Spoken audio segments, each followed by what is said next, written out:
It's very easy for a dementia resident to get cold in their room at night in the winter and for no one to notice for many reasons. Firstly, relatives generally visit in the main lounge where it's warm and toasty, and they don't visit at night usually. Staff in the day are running around and are very hot with all their tasks, so they don't notice then. And at night there's just one or two nurses on duty and they may not be taking much notice of temperature. But there are ways for you to be able to work out as a relative whether your mother is cold or not, in her room at night. So it's a good idea to come in to the room at night, say 7 o'clock, when the sun's down and it's cold by that time. Come in with a shirt rather than a warm jacket, sit for half an hour and feel what the temperature is like. And ask your mother, is it cold or not? Is she warm enough or not? How she's finding it. These are the two tests to be able to help your mother and work out whether she's warm or not. Because if you ask your mother whether she's warm or not in her room in the lounge, she won't remember. She hardly remembers where her room is at this point, or whether she even lives there, let alone whether she's warm there or not. You need to have your mother in the room at night, when it's cold, when the sun's down, with you there, with your with your jacket off for half an hour, like she is in a skinny nightie, and a thin nightie, which most dementia residents wear at night. They're just thin nighties. They're not warm. It's just like a thin shirt. So if you're wearing the same as she is, and then ask her, how does she find, is it warm enough, Mum? Do you find it's warm enough? And she may well say, well, no, not really. I'm cold at the moment. And so that's it. If you realise that it's cold because you're pretty chilly after half an hour sitting there, you're, finding it's not warm, how's she going to find it? She's been sitting all day, not exercising. She's wearing thin clothes. She's thin anyway. That's another point. She's only about, 50 kilograms, which a lot of women, once they get into their late 80s and 90s, are. Small, slim and short, most of them being that way.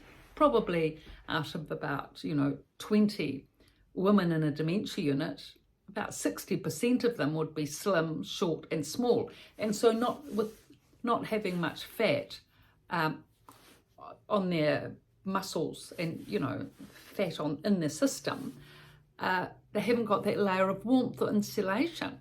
So also another thing that can happen is that the underfloor heating might not have been put on. This can happen, not necessarily intentionally, but sometimes there's separate switches needed for the underfloor heating, for the north-facing side, for example, of the dementia unit, and the south-facing side.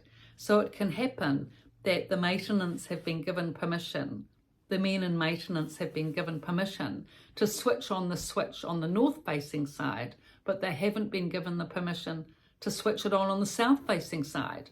And so that side doesn't get warmth. There's so many things to consider. So, there's a lot of aspects now that you've discerned that your mother is cold, and indeed you find it cold, and it is winter and it's freezing, and many things need to be attended to.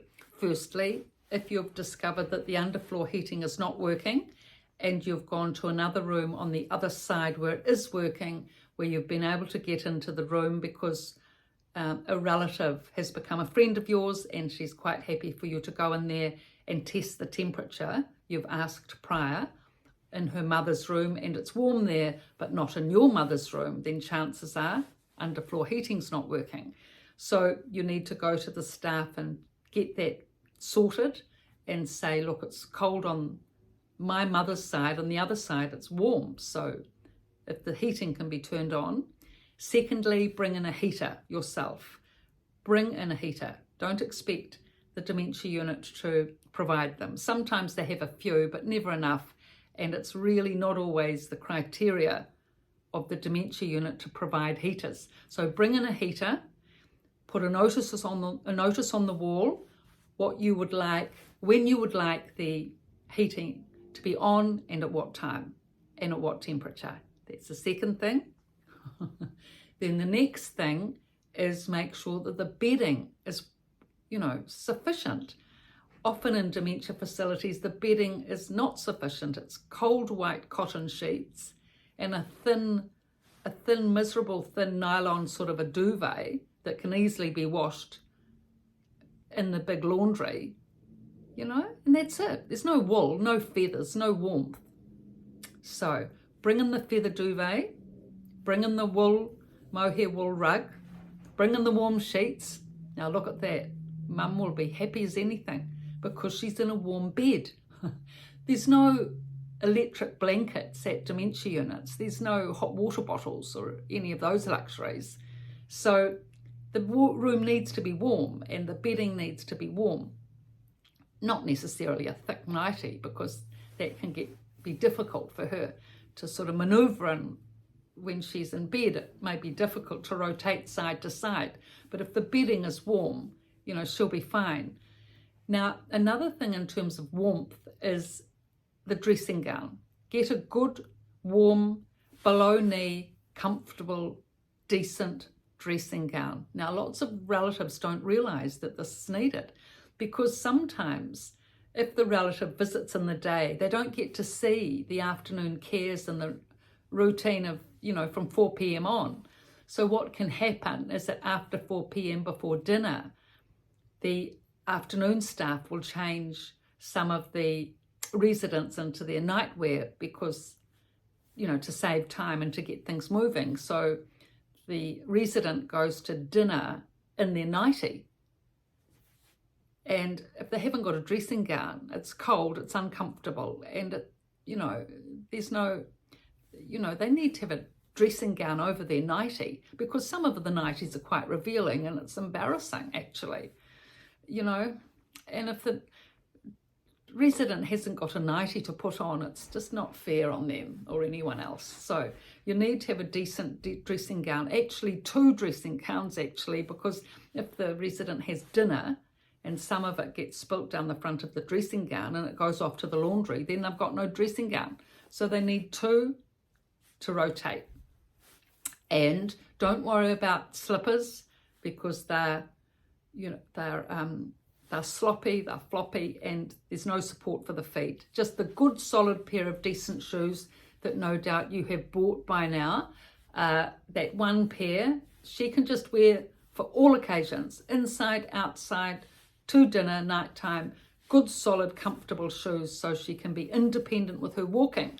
Those shoes make a big difference, and again 2 pairs of those in case they get lost, someone coming in and throwing them somewhere. I mean, all these things that get lost and moved around by wanderers coming in and manoeuvring them from room to room or here and there will get found in time, especially by the diligent cleaners, but it can take time to find these things. So that's why a second pair is needed.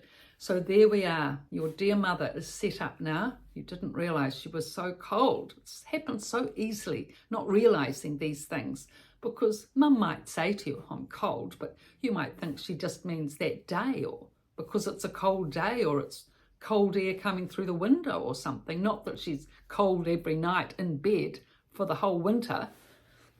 Oh, some of these poor dementia residents for a whole winter. Imagine lying in bed cold every night for the winter, So they need that protection. They need that, they need someone looking out for them. And warmth is a really big factor to be attended to. Warm bed, heater in the room, make sure the underfloor heating's on. Hopefully the facility has that.